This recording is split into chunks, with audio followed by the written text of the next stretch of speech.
Alors, du coup, on va démarrer sur cette pause déj. Donc, l'idée, c'est de se connecter avec l'univers Maker et on va échanger avec le collectif Makers & Co, grâce à Adrien Gauthier, le Rambo du Cactus, et on parlera aussi un petit peu du Rose Lab avec Antoine. Donc, vous avez les 3 profils. Voilà, et moi, je vais faire un peu la facilitation sur ces échanges. Et vous parler aussi, faire l'introduction sur la partie un peu Fab Lab Maker. Bon, ça, on a fait le tour de table. Donc, vous voyez un petit peu les différents profils.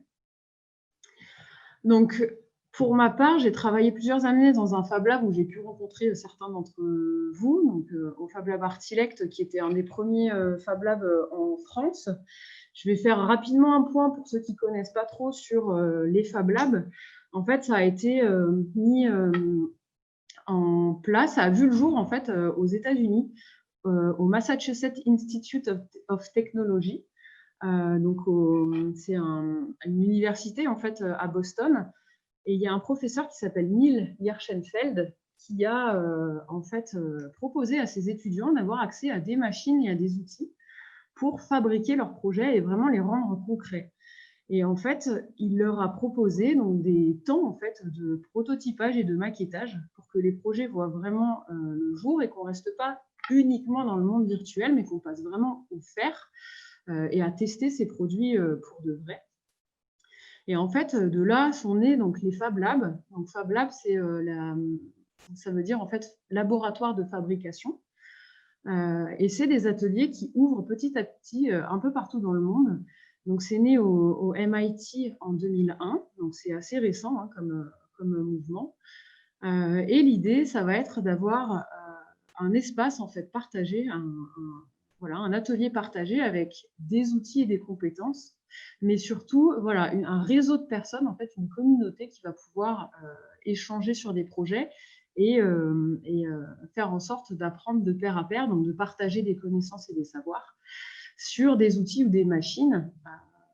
Vous avez ici des exemples de machines, hein, donc des petites illustrations qui vous montrent un peu, on entrera un peu dans le détail après. Ce que je n'ai pas dit, c'est que Adrien et Antoine peuvent évidemment compléter, ou si vous avez d'autres des commentaires aussi, ou des envies de compléter, vous pouvez dans l'outil conversation, hein, n'hésitez pas. Donc l'idée, ça va être vraiment d'avoir des ateliers avec différentes machines. Donc selon les ateliers, en fait, les Fab Labs, vous allez avoir des machines plus ou moins diverses et spécifiques en fait à des projets ou à des thématiques des domaines. Donc en France, il y a à peu près 500 Fab Labs aujourd'hui, donc c'est pour vous dire que ça évolue. On parlera du réseau tout à l'heure avec Antoine et Adrien, mais voilà, vous allez trouver de base des outils comme une découpe laser, des découpes vinyles, fraiseuses ou imprimantes 3D. Ça, c'est des outils de base numériques, donc des machines qui sont pilotées par ordinateur. Donc les Fab Labs, ça ressemble en fait, c'est des ateliers avec des outils. Voilà, vous voyez, ça peut ressembler, c'est des espaces de travail en fait avec des machines. Et je vous invite, pour ceux qui ne connaissent pas, à aller voir la carte. Vous avez un média qui s'appelle Makery et vous avez une carte interactive avec tous les labs dans le monde qui sont répertoriés et notamment répertoriés aussi par thématique. Vous allez pouvoir trouver des labs qui travaillent sur la biologie, par exemple, ou sur le domaine de l'art, sur des technologies. Enfin, voilà, vous avez par spécificité, en fait. Et vous avez cette carte qui est hyper bien faite, dans laquelle vous pouvez retrouver les labs peut-être à côté de chez vous, de chez vos parents, vos collègues, vos amis. Donc, n'hésitez pas à aller voir. Et en fait, on parle de Fab Lab, mais on parle aussi de Hackerspace et de Makerspace. Donc, on n'aura pas le temps de rentrer dans les détails parce qu'on a que une heure de présentation, voire un peu moins, donc ça va être un petit peu compliqué. Mais par contre, vous pourrez revenir vers nous si vous avez des questions ou vous voulez aller plus loin sur cette thématique.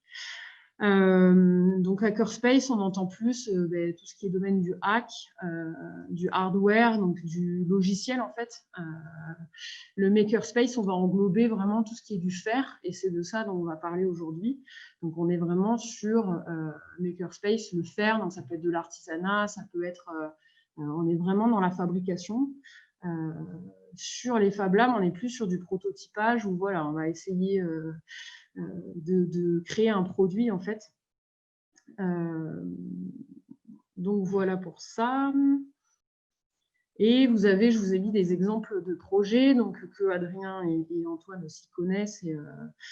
Et en fait, c'est pour vous montrer aussi qu'on peut travailler sur divers domaines. Alors évidemment, la liste n'est pas exhaustive, hein, il y en a plein d'autres. Mais par exemple, sur de la biologie, on va pouvoir aller utiliser des technos pour créer de la matière. Donc là, vous avez du mycélium de champignons, c'est l'image en haut à gauche.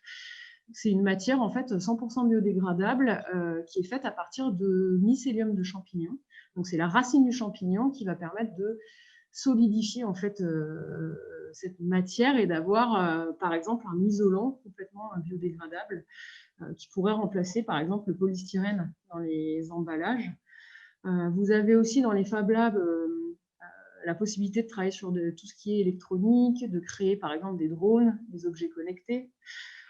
Travailler sur la thématique de la musique, de créer des nouveaux instruments aussi via des machines comme la découpe laser, avec ce ukulélé de Mélopée Guitare qui est adhérent au Rose Lab. Vous avez la possibilité de travailler aussi sur du textile, de l'architecture, voilà, sur de l'objet connecté, comme je vous le disais. Il y a plein de domaines, en fait, dans les Fab Labs. C'est vraiment l'imagination qui va être la limite, en fait, de la fabrication. L'idée, c'est de concevoir et de fabriquer des objets en utilisant des outils, des machines et en faisant appel aux compétences d'autres personnes.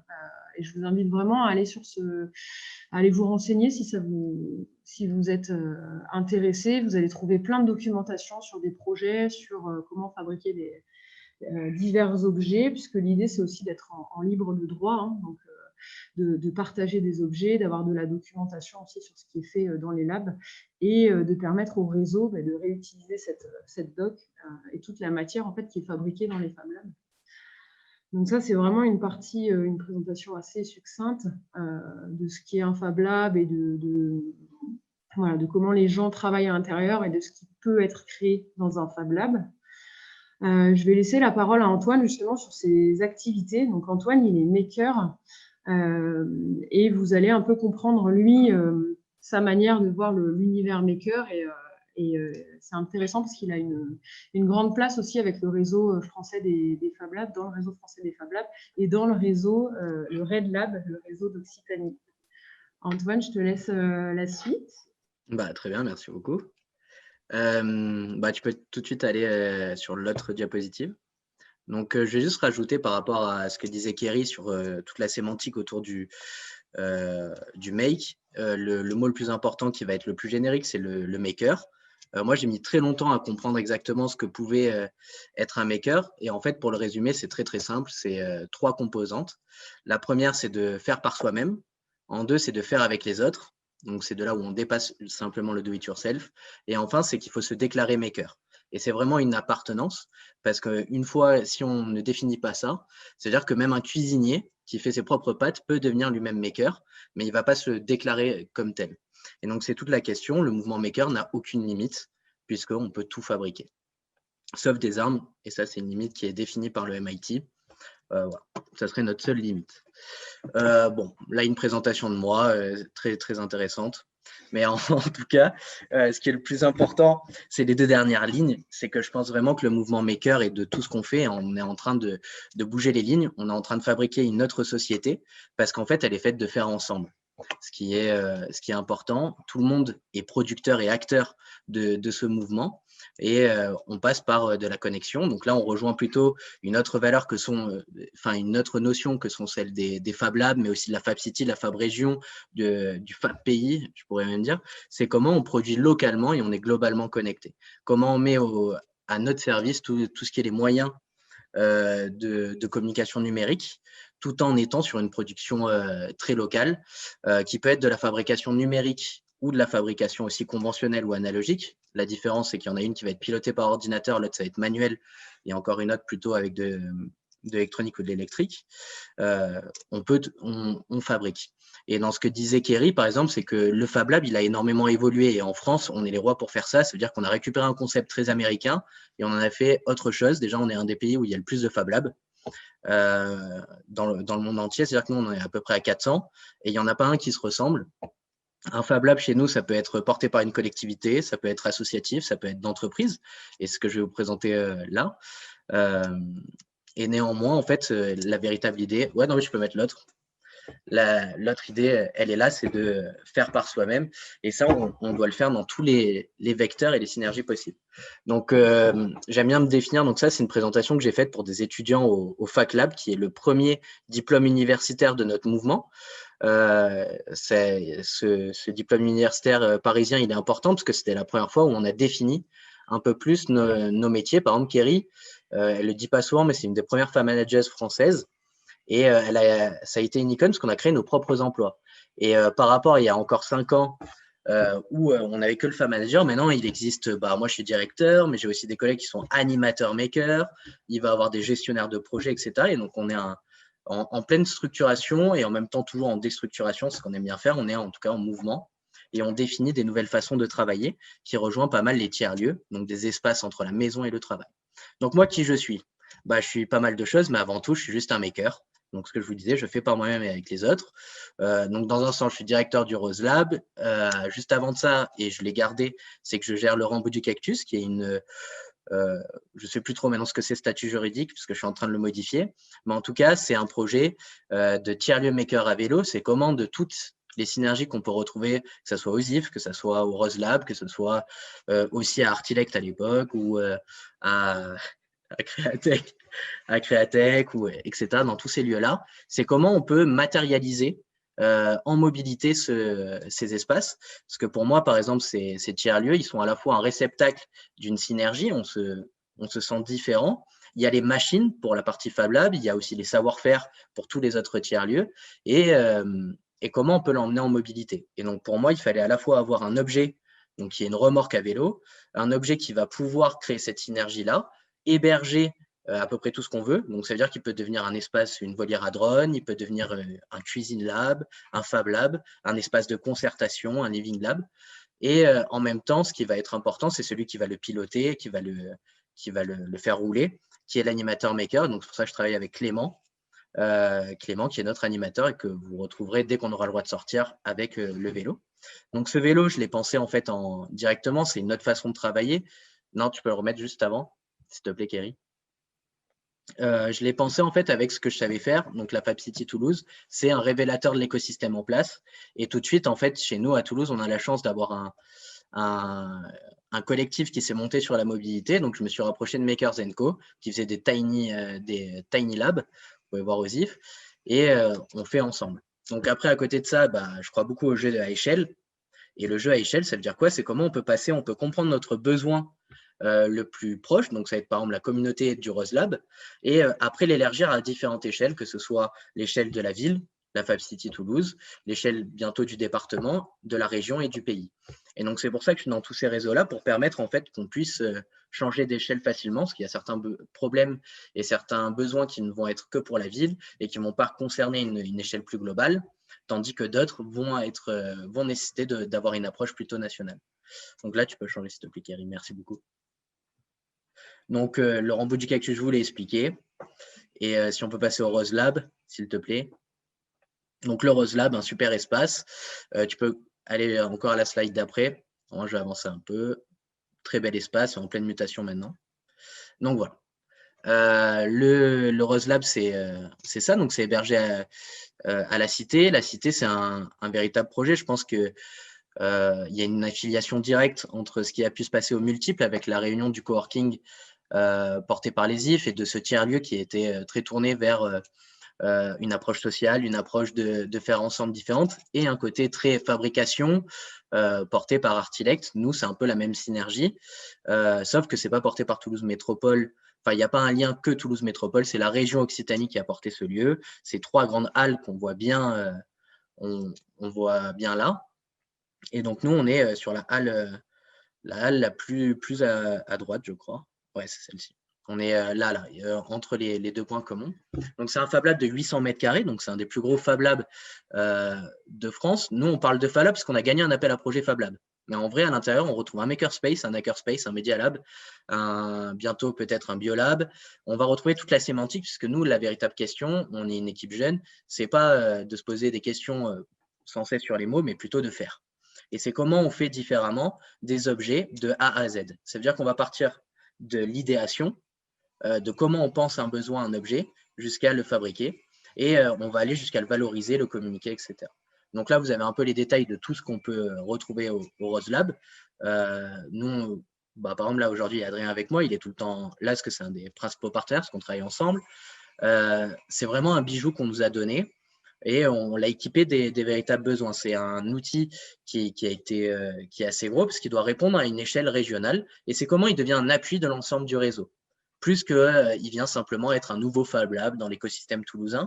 C'est un nouvel outil. Il a quand même une nouvelle spécialité qui devait être d'autres Fab Labs, mais au final, c'est nous qui plutôt l'apportons, c'est le côté très professionnel. Comment on accompagne l'écosystème de l'innovation, mais aussi de l'artisanat, etc., dans cette transformation numérique ou dans la professionnalisation de certaines tâches, etc., ou de l'industrie 4.0. Donc, c'est vraiment un Fab Lab qui veut créer un écosystème entre le particulier et le grand compte. Si je prends toutes les typologies, donc là, on va retrouver le porteur de projet, la startup, etc., etc. L'idée, c'est que tout le monde peut innover à un moment donné.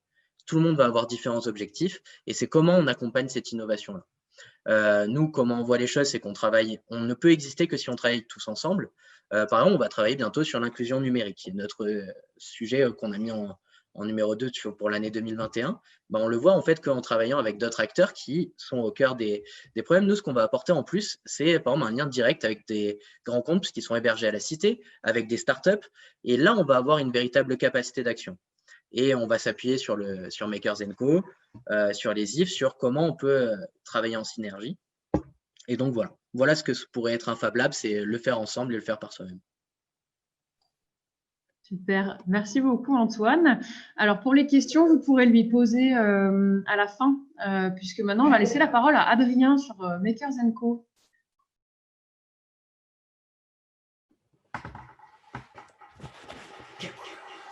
On a un double écho. Bon, Antoine fait n'importe quoi derrière moi. Donc Makers & Co, collectif de makers. Donc en fait, pour ma part, je suis dans le milieu des Fab Labs depuis 2012 en tant que membre de Fab Lab Artilect principalement. Depuis 2012, forcément, à Toulouse, il n'y avait que Artilect. Après, j'y ai travaillé jusqu'en 2017. Et après, donc, j'ai créé Makers & Co, qui fait surtout à la base du conseil et de l'événementiel sur le prototypage rapide et la fabrication numérique. Donc, en gros, ça se traduit par des événements d'entreprise où on permet à des collaborateurs, comme on dit, de grandes entreprises, de se réunir, de travailler sur une problématique donnée. On passe par des méthodes de design, notamment avec les imaginations fertiles, qui prennent toute cette partie, en gros, d'idéation et d'accompagnement, on va dire, d'apporter, de faire naître l'idée, de la faire émerger, de la structurer. Et la partie, donc, maker, avec Makers & Co, derrière, on fait tout ce qui est prendre cette idée et la matérialiser par du prototypage rapide, par de l'impression 3D, de la découpe laser ou toute autre technique nécessaire. Et voilà, ça nous permet du coup à ces deux structures de permettre de répondre à un vrai besoin, en gros, de l'idée à l'objet. Pour aller un peu plus loin dans cette méthode-là, je vais devoir parler de la méthode Miaou et donc de Nathalie qui est ici présente. Donc une méthode qu'on a développée à 3 structures qui permet d'aller plus loin que ce que je viens d'évoquer, en partant vraiment d'une enquête sociologique où là, on va... j'allais dire, on va gratter sur le terrain vraiment quels sont les problèmes à résoudre, les problématiques communes. Et de là, essayer de trouver des solutions, toujours en intégrant l'usager. Et là, aller toujours pareil jusqu'à la fabrication d'un objet ou d'un service qui va répondre aux problématiques rencontrées sur le terrain. Donc voilà un peu le but de Makers & Co. Initialement, c'est vraiment aller avec ses partenaires du terrain, des problématiques terrain, et à partir de là pour développer des sujets, ça veut rien dire, des objets, en intégrant les problématiques usagées du début à la fin.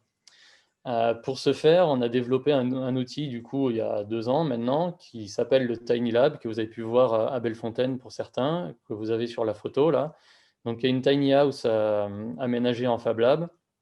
Donc en fait au début on l'avait surtout aménagée pour nous parce qu'on était hébergé dans la grande halle des Allées Maurice Sarraut, et donc il nous fallait un atelier. Et en fait, on s'est rendu compte que cet atelier était super pratique pour évidemment se déplacer et faire Fab Lab en mobilité, ce qui nous a permis à plusieurs occasions. Alors là, c'est au Palais de Justice qu'a été prise la photo, et dans le cadre du laboratoire des usages. Donc les IF en parleront mieux que moi parce que c'est elles qui prennent en charge jusqu'à présent cette partie-là pour Toulouse Métropole. Mais l'idée, voilà, c'est d'avoir à la fois un outil de mobilisation, de par sa taille, sa forme et son esthétique, et un outil de concertation qui permet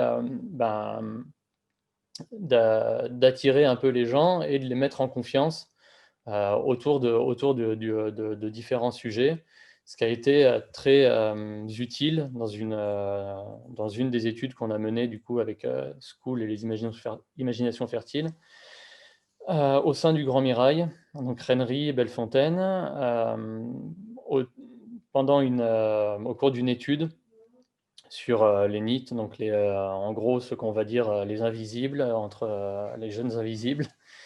Ça nous a permis en fait avec cet outil de nous rendre visibles pour que les invisibles puissent se mobiliser autour de cet objet-là et après les mettre en confiance en leur proposant des ateliers autour de comment on fabrique la musique notamment. Enfin, voilà, essayer de leur proposer des choses qui sont à la fois divertissantes et qui transmettent un peu de savoir-faire qu'on a nous dans le milieu de la fabrication. Et ça nous a permis du coup d'entamer un dialogue en confiance avec ces jeunes-là et d'en embaucher aussi certains, d'en embaucher pour mener avec nous cette étude sur les NEET, sur l'emploi des jeunes entre 18 et 25 ans dans le quartier du Mirail.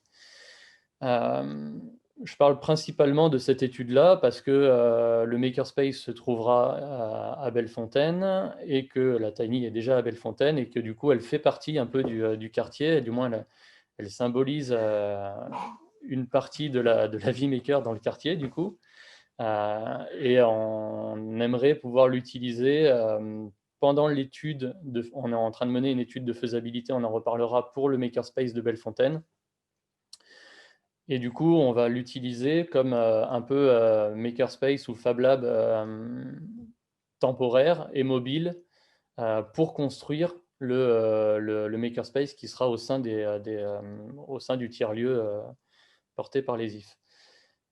Donc, comme vous pouvez le voir sur la photo, là, ce qui nous a permis cet outil-là, c'est vraiment d'aller en bas des immeubles, aller au plus proche du public qu'on recherchait, et qui est souvent un public qui ne s'autorise pas à aller dans des lieux type Fab Lab ou Makerspace, qui sont souvent des lieux vus comme des lieux réservés à une classe sociale, j'ai envie de dire, un peu privilégiée. C'est souvent le cas d'ailleurs. On a dit que les Fab Labs avaient des formes très différentes et accueillaient des publics très différents. C'est vraiment le cas. On a j'ai envie de dire, du projet de permaculture à l'intelligence artificielle. Enfin voilà, ça balaye, on va dire, tous les champs de l'organisation sociale et des techniques d'une manière large. Et du coup, ça charrie des gens avec des idées complètement différentes. Et en fait, comme les espaces de coworking, on va avoir finalement des couleurs pratiquement associées à différents Fab Labs. Et alors des Fab Labs quand même assez portés dans la communauté et assez portés sur les nouvelles technologies, l'intelligence artificielle, etc. Et d'autres Fab Labs qui vont être très portés sur le travail artisanal, des trucs beaucoup plus dits low-tech. Voilà, le but est quand même de mélanger tout ce monde-là parce que c'est bien de ce mélange que naissent généralement les innovations et les idées nouvelles. Donc nous, ce qu'on aimerait pouvoir poursuivre avec le Makerspace de Bellefontaine, c'est en partie cette dynamique qu'on a entamée avec cette étude et le Tiny Lab dans le quartier du Grand Mirail, en essayant de travailler sur une des grosses problématiques qu'on a dans ces quartiers, qui est l'emploi, qui est l'errance de certains jeunes, etc. Et voir comment on peut du coup créer du lien entre cette population-là, jeunes et moins jeunes, et des entreprises ou d'autres structures, associations, etc., qui se trouvent dans le quartier, et faire de cet espace un espace, on va dire neutre, mais axé en tout cas sur des échanges et des thématiques qui nous tiennent à cœur. Ça peut être l'emploi, mais ça peut être aussi le développement durable, etc., quoi. Donc, Kerry ajoutera sûrement des choses sur le contenu du Makerspace en lui-même, qui reste à définir, et c'est toute l'étude qu'on va mener là pendant quelques mois. Mais quand même, en toile de fond, on retrouve ces problématiques sur lesquelles on a déjà travaillé et sur lesquelles les IF travaillent déjà depuis longtemps, qui est quand même issu de l'économie sociale et solidaire. Donc, ça va être beaucoup le lien social, le développement durable, etc. Voilà si vous avez des questions, n'hésitez pas. Merci. Ouais, merci Adrien. Alors effectivement, je vais rebondir sur ce que tu disais là sur le Makerspace de Bellefontaine. Donc l'idée, c'est effectivement qu'on monte avec 3 partenaires là pour l'instant. Donc il y a les Imaginations Fertiles, Makers & Co et Simple Occitanie, qu'on travaille ensemble pour réfléchir à demain et à avoir un atelier solidaire justement sur le site de Bellefontaine, là, des Imaginations Fertiles. Donc on va bientôt démarrer l'étude de faisabilité. Donc je vous ai mis les différentes étapes. Donc en fait, on va avoir différentes phases pendant lesquelles on va aller chercher en fait à comprendre quels sont les besoins du territoire, des parties prenantes, et d'essayer d'analyser aussi les différentes typologies d'usagers potentiels du Makerspace, donc Fab Lab. Voilà, pour l'instant, c'est une entité en fait qui n'est pas dessinée. On est ouvert à toutes les propositions et on va venir sonder. Je pense que vous recevrez. Voilà, on va essayer de faire remonter tous les besoins. Donc, si vous avez des choses à nous dire aussi là-dessus, n'hésitez pas. On aura une phase qui permettra de définir les choix d'organisation et la distribution des espaces. Donc, on a déjà une salle qui est dédiée, mais avec la possibilité d'avoir une extension, de l'agrandir, donc à voir en fonction des besoins. On aura une 3e phase qui permettra de définir les modalités de fonctionnement et de gestion du lieu. Pareil, si jamais vous êtes intéressé par animer des choses ou que vous avez des activités qui sont en lien avec le faire, avec tout ce qui est maquettage, prototypage, n'hésitez pas aussi à revenir vers nous, que vous soyez, voilà, que si jamais vous connaissez des dirigeants d'entreprise, des commerçants, des particuliers qui souhaitent s'investir dans le projet, nous, voilà, on va bientôt rechercher des personnes motivées pour monter ce makerspace. Et enfin, une phase sur les modalités économiques pour que ça fonctionne et qu'on puisse, on puisse proposer des activités, recevoir du public, recevoir aussi des entrepreneurs, etc. Juste peut-être pour donner un tout petit peu le cadre de cette étude de faisabilité, vous dire qu'aujourd'hui, on occupe déjà les espaces ici sur le tiers-lieu de Bellefontaine. Il y aura des travaux qui vont commencer au mois de février, qui vont durer 1 an, donc, mais que nous, on va rester pendant le temps du chantier sur le site, sur un 2e bâtiment, le temps des travaux. Et donc, on pourra faire remonter pareil les besoins et faire des ateliers pendant le chantier, etc. On est en train de réfléchir un peu au montage un peu de cette étude de faisabilité. Et effectivement, on travaille. Donc, ce qui est intéressant aussi, c'est qu'on a le Tiny Lab qui est sur site, que vous pouvez venir aussi voir. N'hésitez pas à nous écrire si jamais ça vous intéresse de découvrir ça. Et effectivement, c'est un super outil pour pouvoir commencer à maqueter, à prototyper des choses. Donc, voilà.